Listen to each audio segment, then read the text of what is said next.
Hello. Oh yeah! Oh yeah! Alibza. Oh yeah! Well, you know what? You know what it's all about. Good evening, family. Good evening to each and every one of you. Welcome back to Let's Argue. The weekend gave us La Liga fireworks.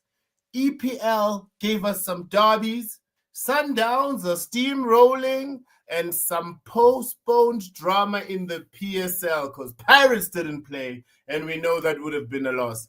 And tonight, we'll also look ahead to midweek that is stacked with fixtures across Spain, Mzansi, and Europe. But I'm not alone. I'm with Tibo.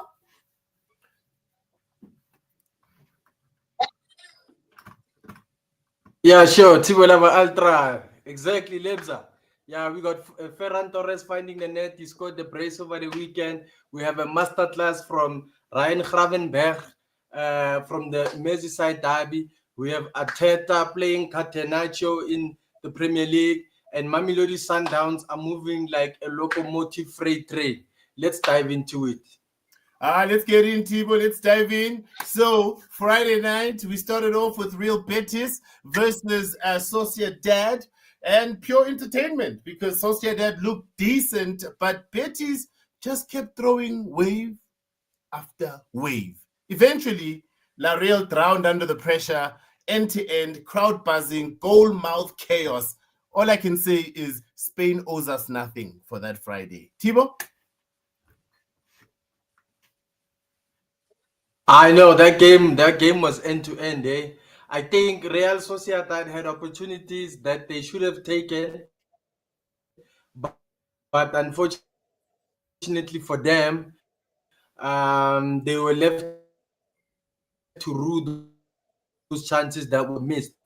Real Betis, on the other hand, had Anthony showing why Betis tried so hard to get him back to the Andalusian team. Scintillating football on show, La Liga at its best.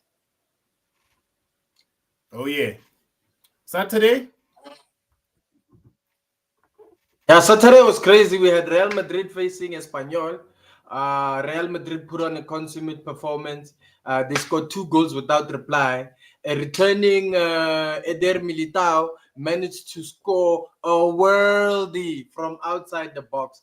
Probably I the saw it. contender or the goal of the month contender. It was a beautiful Finally, goal a shot goal, from. you guys. Go. Finally, a goal you didn't depend on the ref for. It was a goal from long range, and immediately after Eder Militao scored that goal, Kylian Mbappe replied with a similar shot, also from outside the box. Madrid did everything they needed to get the 3 points. They got the clean sheet. They can be happy about that result. And then Sunday brought the drama. Mallorca won, Atleti won. And then Simeone's men wasted chances like they were on a clearance sale, man. But then they didn't know that Vedat Mariki was waiting to equalize late just to shut everybody up. Much like how Arsenal shut City up when they scored at the end of the match. Yeah? At the end of the day, Atleti dropped more points like they currently have been doing. Julian Alvarez substituted again. I think it's the fifth match. He's substituted again on the 60th minute. He's probably looking unamused and asking himself, why did I leave Pep Guardiola? But the Atleti fans deserve therapy vouchers at this point because they go on a high, then they go on a low. Tibo. Yeah, things are not looking good, eh? Especially if you are Julian Alvarez. You left a club that was challenging for trophies in every single competition, only to go park the bus against Real Mallorca. Hey, you can't write this script, hey, but No.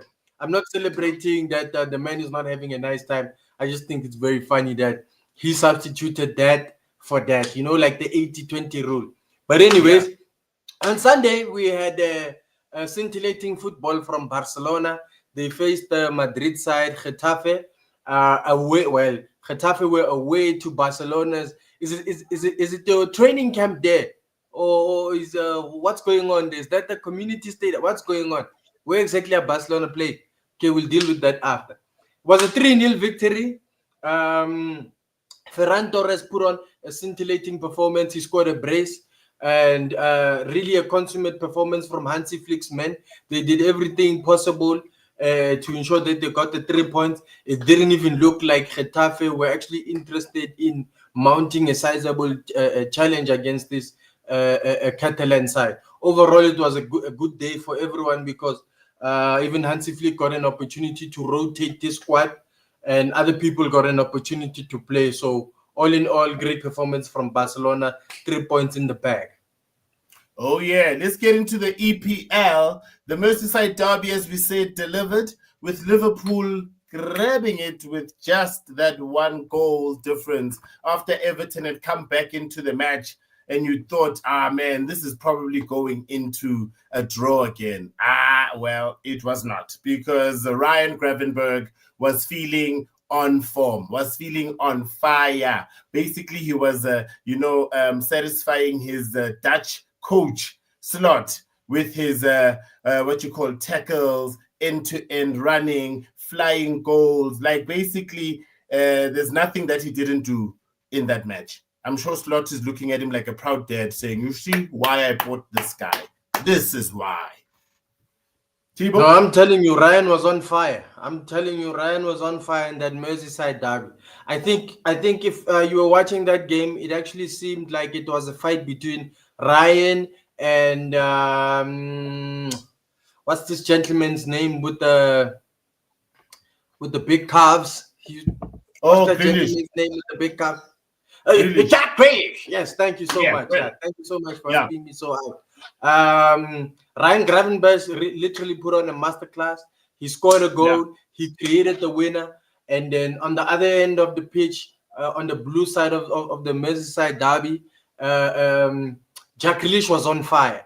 Unfortunately for him, some of his passes, some of the moves that he was trying to weave together were not coming together. But overall, it was another super performance from Jack Grealish. They'll feel bad about losing this game because they could have drawn. They could have drawn against this Liverpool side. But overall, Liverpool are still playing like the champions that they are, finding a way to get the results, finding the way to get through. And then at Old Trafford? Yeah, at Old Trafford, we had a lot of fun, hey?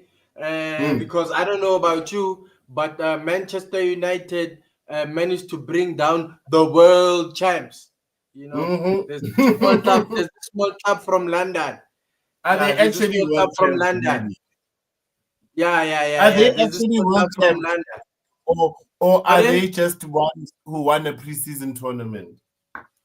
No, I'm just kidding. To Chelsea's defense, I think every time we viewed them as favorites, they've always disappointed. But every time we viewed them as the underdogs, they've really come out and pulled the rug under the feet of whomever that they're facing. So I think from a tactical standpoint, you can't really say that either manager was on top. I think when Robert Sanchez got that red card early on in the game, he really sacrificed the whole game plan. Everything just went out the window.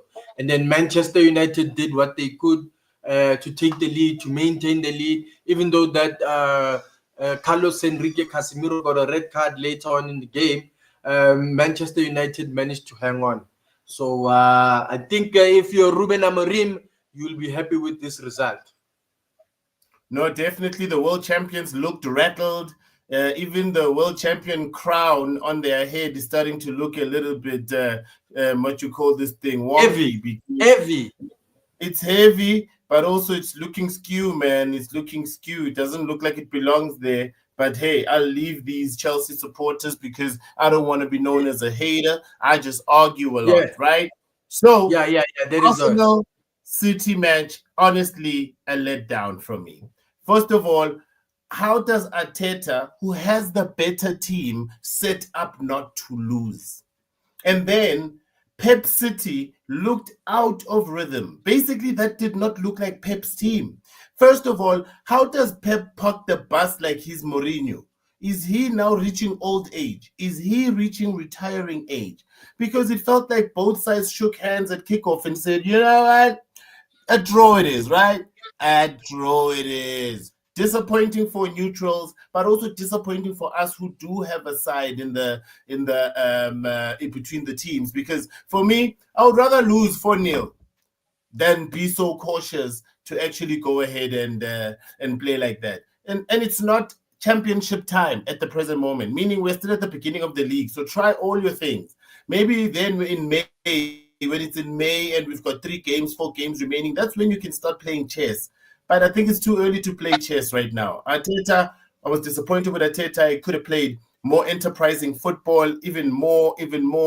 Like Madueke is starting to look like a real gem. Even when Saka came on, it just felt like Madueke was still in because then they're basically very effective, both of them.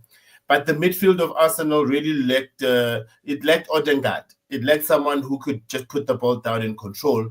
But then City lacked everyone. Basically, everyone lacked something in City except for the first goal when Haaland. Did you see what Haaland did? He did what I've always been talking about. You and I have always agreed with this. If Haaland drops and then just helps with a one touch and then runs, he gets the ball and he scores. He did exactly that. He was there in the middle. Ball came to him. He trapped it for Reinders. Then Reinders ran with it while Haaland was making space. But usually a normal Haaland would be standing in the box and just waiting for someone to find him. So, yeah, City, Arsenal, 1-1. But I think that's the difference right here. Yeah. What's the difference? What are you saying? I think your movie said has begun. Hey, Lebza, can you hear me, sir? Yeah, I can hear you now. Hey, the movie said Grandin is crept in. The movie said Grandin is crept in, Lebza. Are you with me? Yeah, I'm with you. Well, I think this is 2 parts. Part 1, no? I think Pep Guardiola can be forgiven for a lackluster performance from his team because number one, I think they're still reeling from the terrible campaign that they experienced last season. You see, I think with the new additions that he has made, he has not really put them to the sword. He has not really thrown them into the deep end as yet. Yeah. So I think the stalwarts are still trying to show that they can hold the ship or keep the ship afloat, so to speak. I think Pep Guardiola reverting to a park the bus system was a true sign of how Arsenal had become in the second half. They were very dangerous.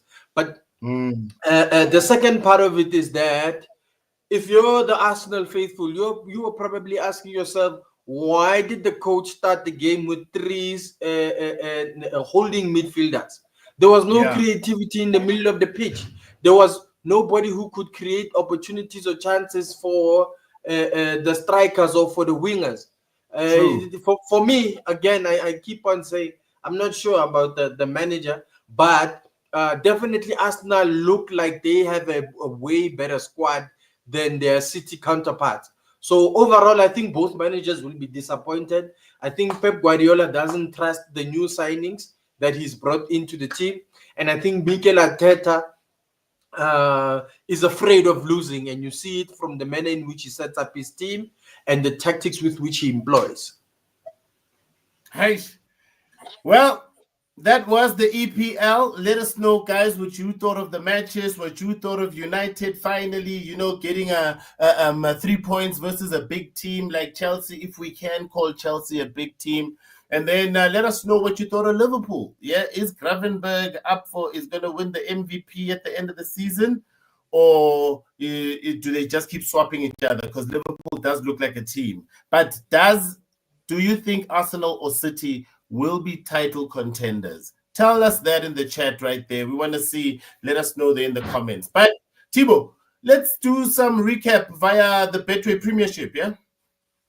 Oh yeah. Yeah, no, definitely. This past weekend, There were some games that were suspended. Case in point, the Orlando Pirates game, along with the Kaiser Chiefs game, but they were participating on continental competition. So both teams, the team from Orlando managed to do well. I'm not so sure about the boys from Naturena, but with that also being said, Mamelodi Sundowns also put on another masterclass. They ran through Durban City. I think the Mamelodi Sundowns machine is working like a well-oiled machine now. They're back to moving like a locomotive freight train, just moving way through Durban. And I think if they continue in this vein of form, before long they'll find themselves on the top of the table. No, I agree with you. Sundowns is now running full steam. We'll have to see, obviously, as they continue. And then Amazulu versus Pirates was postponed because Pirates were preparing for their African, dominance that they want to do. Obviously try to get another star. And also Kaiser Chiefs, Galaxy versus Chiefs was also postponed because they are also trying to, I don't know, in their cup that they're playing for, if a star comes along or maybe a second, but at least if they win there, But yes, the matches were postponed, but Pirates then went ahead and beat that team 3-0. So first leg, Pirates are leading. Up the parks. Yes, and they were playing a team from Lesotho, which then meant that they played their home game in Bloemfontein. Really, Pirates was at home already. So basically, Pirates did not leave the country, and they played an away match. While Kaiser Chiefs would have to go to Angola and learn a bit of Portuguese to really face that team. But Kaiser Chiefs lost by 1-0. You expect a team that is at home to be more dominant, but that team wasn't as dominant. And the 1-0 could be overchanged by Chiefs when they get home and the Amakosi faithful are right behind them, knowing that, we just need 2 goals to 0 to actually go ahead. So, yeah. You know what? Headline stayed with Sundowns this week because obviously they went ahead and played in the Betway Premiership. But we know that the Pirates faithful were happy to see Pirates just so dominant against this lowly Lesotho team. But Chiefs, don't worry. It's 1 loss in the first leg. Second leg, do what Real Madrid does. Real Madrid can lose 4-0 in an away leg and then come back to the Bernabeu. Then they beat you 6-0. So we'll learn from Real Madrid, right? So the rest of the league should be nervous that Sundowns are back, and we shall see what happens during the week. Let's check on some previews, Thibaut, with regards to the midweek fixtures. I can see that in La Liga on Tuesday already, we've got Madrid playing Levante, and that's going to look like that's a tricky one right there, just traveling there. And then we've also got an away trip to Valencia. So tricky. Camavinga could get a run. Bellingham might return, So let's see if Bellingham does a Jabulanu Bengu, according to you, the guy that you think is better than Pedro Gonzalez. Like, really, why would someone actually lie like that? It's not even. I hope you're a salesperson at your job. I hope you're a salesperson at your job, because then it means you do well, because really, nah, man, nobody in the world thinks Bellingham is better than Pedro, except for you. What I'm thinking about is to get a crowd fund for you. Get everybody that's part of this channel, our lovely subscribers, to actually donate money so we can buy you a proper flat screen TV so you can see Jabulani Bengu. Because watching Jabulani Bengu in that fat TV, the one with the bat that you have to hit every hour, then you don't get to see the match. But anyway, that's just me. Atleti are also playing Rayo Vallecano. I love how Rayo plays. They just keep the ball on the floor. So it's going to be difficult for Atleti, because then they just like parking the bus. And Rayo are quite good. But obviously, they don't have as much depth as Atleti. So Simeone is in pain. Can he just redeem himself? Because these are now a very bad week that he comes from. So can he redeem himself? A draw on the weekend and then the Liverpool bleeding him on the other day. So, and both matches are ending with equalizers or a loss at the end of the match. And then Oviedo. There's a pattern. Yeah. There's a pattern here.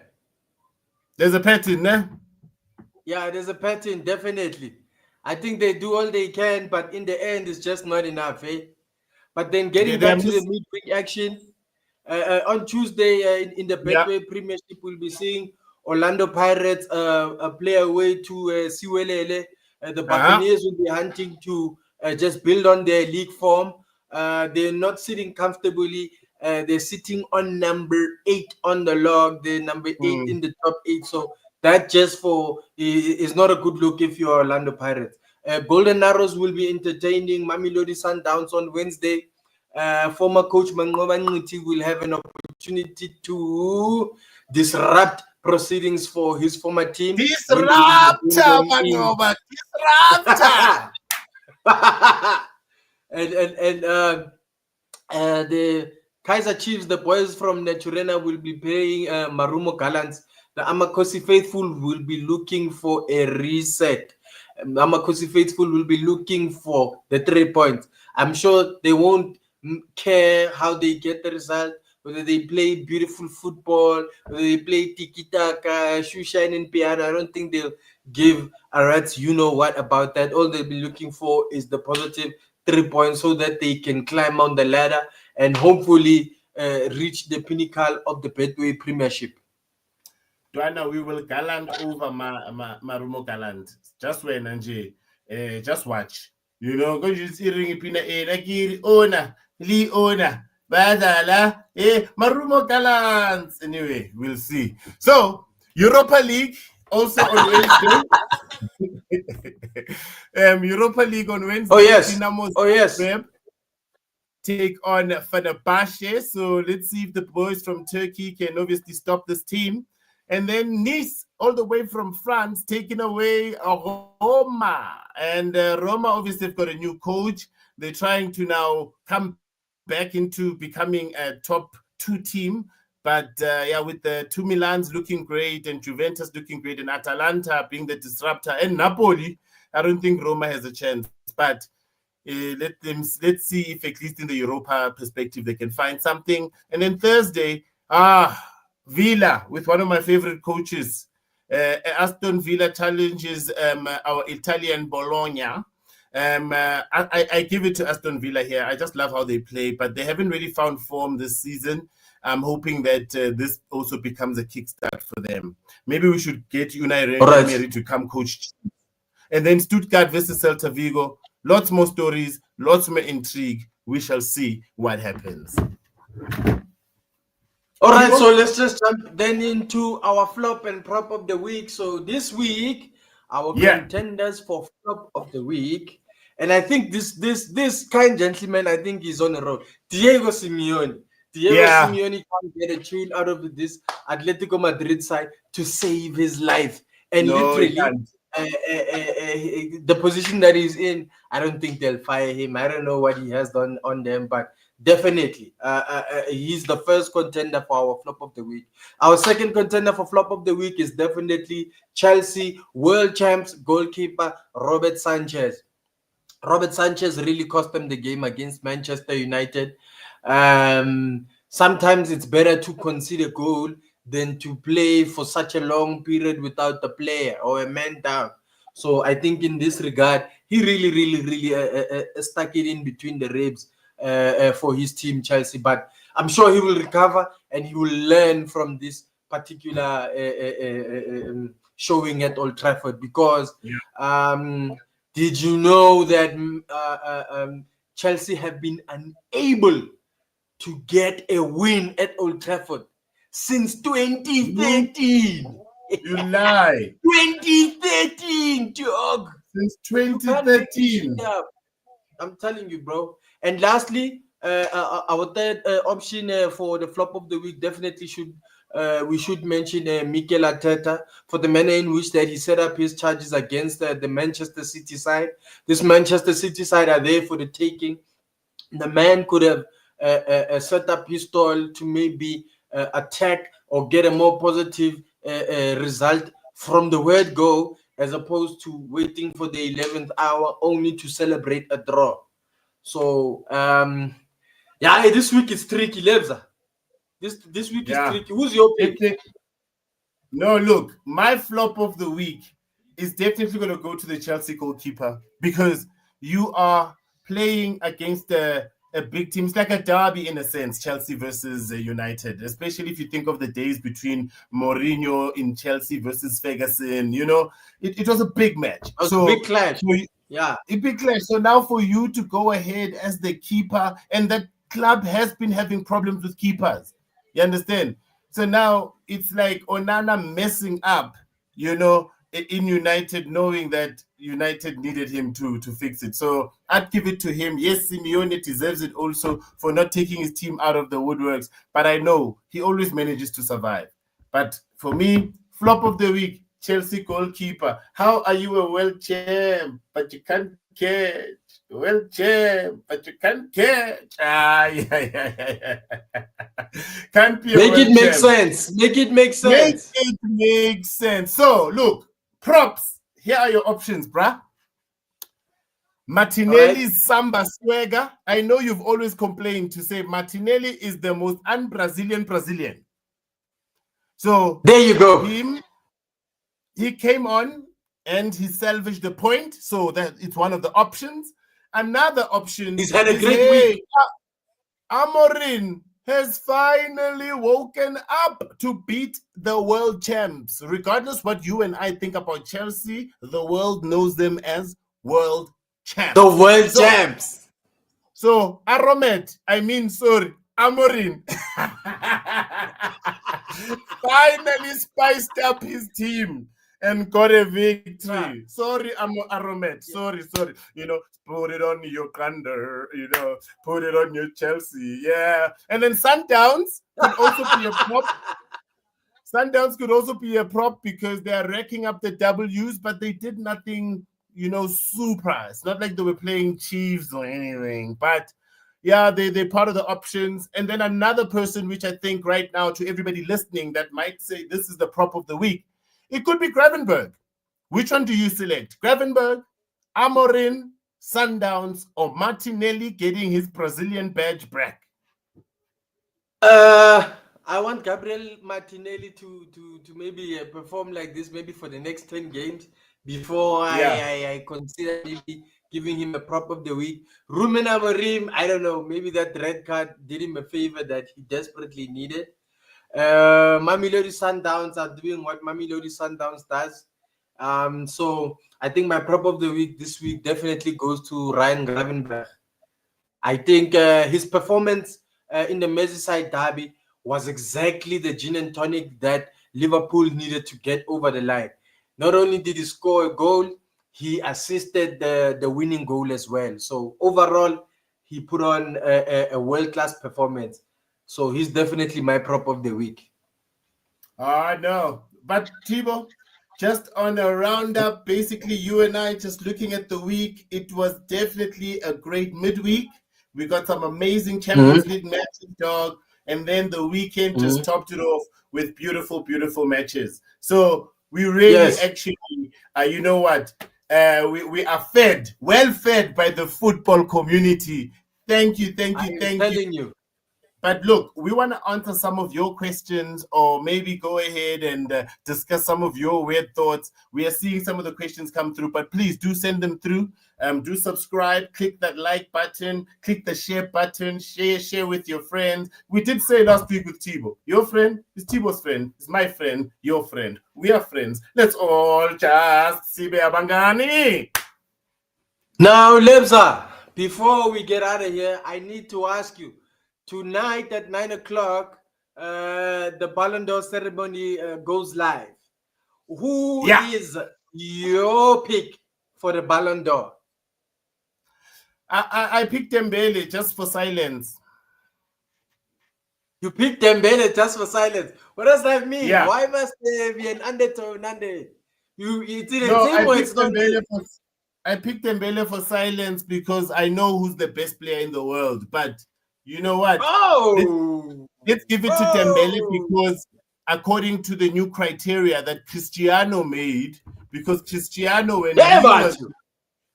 Cristiano changed the way the Ballon d'Or was given. Back then, Ballon d'Ors used to go to the best player.